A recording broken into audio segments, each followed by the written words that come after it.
سب سے پہلی بات یہ ہے کہ 27 رجب واقعی معراج کی رات ہے یا نہیں ہے۔ اس میں بہت سے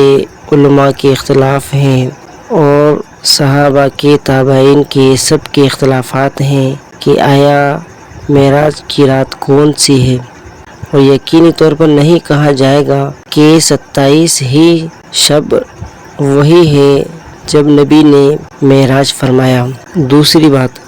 بات یہ ہے کہ نبی کریم صلی اللہ علیہ وسلم کو معراج ہوا 5 نبوی میں، اور اس کے بعد نبی کریم صلی اللہ علیہ وسلم 17 سال تک رہے، لیکن ان میں سے کسی دن بھی یہ نہیں فرمایا کہ 27 کو میرا معراج ہے، لہٰذا آپ نفلیں پڑھیں، روزے رکھیں، یا اس کے علاوہ نبی کریم صلی اللہ علیہ وسلم نے خود کوئی جشن وغیرہ کیا ہو۔ کسی بھی حدیث میں یہ ثابت نہیں ہے، کسی بھی حدیث میں یہ چیز ثابت نہیں ہے کہ نبی کریم صلی اللہ علیہ وسلم نے اپنے دور میں 17 بار جب ماہ رجب آیا کوئی جلسے جلوس کیا ہو، یا صحابہ سے فرمایا ہو کہ جھنڈیاں لگاؤ، یا اس کے علاوہ کچھ فرمایا ہو۔ تیسری بات، سب سے زیادہ آپ صلی اللہ علیہ وسلم سے محبت کرنے والے صحابہ ہیں، تو صحابہ کا دور زیادہ سے زیادہ 100 سال تک چلا ہے۔ 100 سال تک صحابہ کا دور مکمل چلا ہے، تو 100 سال تک ہم نے کسی صحابی کو یہ نہیں دیکھا کہ اس نے 27 رجب میں کوئی کام کیا ہو اس طرح کا جس سے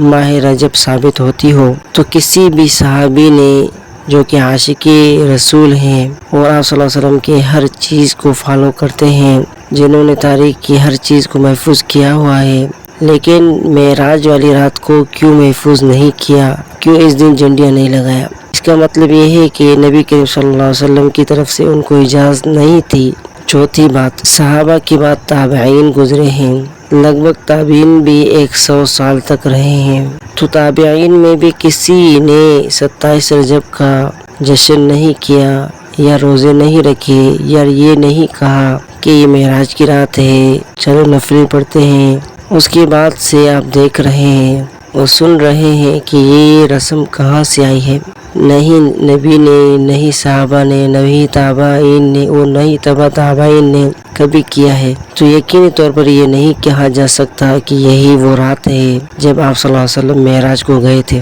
معراج حق ہے، نبی کریم صلی اللہ علیہ وسلم کو معراج ہوا ہے، اس کا انکار نہیں ہے، یہ تو قرآن مجید سے ثابت ہے، لیکن کس رات میں ہوا ہے صرف اس میں اختلاف ہے۔ تو اسی لیے ایک دن کو مقرر کر اور اس کو شب معراج کا نام دینا یہ بہتر چیز نہیں ہے۔ آپ صلی اللہ علیہ وسلم نے معراج فرمایا ہے، جس میں بہت سی چیزیں آپ صلی اللہ علیہ وسلم کو دکھائی گئی تھی، جنت مکمل آپ صلی اللہ علیہ وسلم کو دکھائی دی، اور اس کے علاوہ